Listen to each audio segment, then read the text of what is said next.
পশ্চিমবঙ্গের ক্ষমতার পালাবদলে সবসময় ভূমিকা রেখেছে রাজপথের রাজনীতি।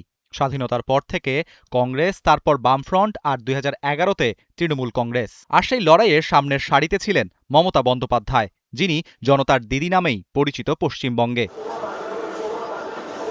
২০২৬-এর বিধানসভা নির্বাচনে দিদির ভরাডুবি। কেন্দ্রের ক্ষমতাসীন বিজেপি এবার রাজ্যের মসনদে বসতে যাচ্ছে। প্রায় ৫ দশক পর একই দল দিল্লি ও কলকাতার ক্ষমতার দোরগোড়ায়। ৭১ বছর বয়সেও থামেননি মমতা। ২ মাসে ৯০টি সভা, ২২টি রোড শোতে এক হাত নিয়েছেন প্রতিপক্ষকে। ছিলেন আগের মতোই আত্মবিশ্বাসী। কিন্তু ফলাফলের দিন বাংলার রাজনৈতিক মানচিত্রে গেরুয়া রং স্পষ্ট। মলিন হয়ে গেছে তৃণমূল, জয়ের আশাও নিভে গেছে। তবে কেন এই বর্ণাঢ্য রাজনৈতিক জীবনে পতনের মুখে পড়লেন মমতা? অভিযোগ, দুর্নীতি আর তীব্র জনরোষ, এই তিনই বড় কারণ তৃণমূলের মুখ থুবড়ে পড়ার পেছনে।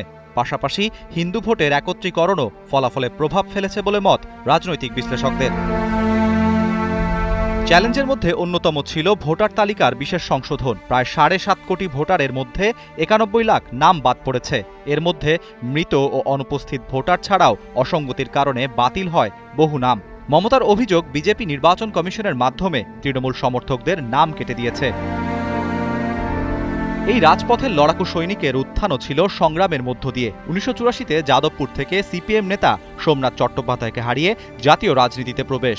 ২০০০ সালে কেশপুর গড়বেতা আন্দোলনে বামফ্রন্টের বিরুদ্ধে সরব হয়ে তৃণমূলের ভিত্তি মজবুত করেন। ২০১১-তে ৩৪ বছরের বাম শাসনের অবসান ঘটিয়ে ক্ষমতায় বসেন মমতা।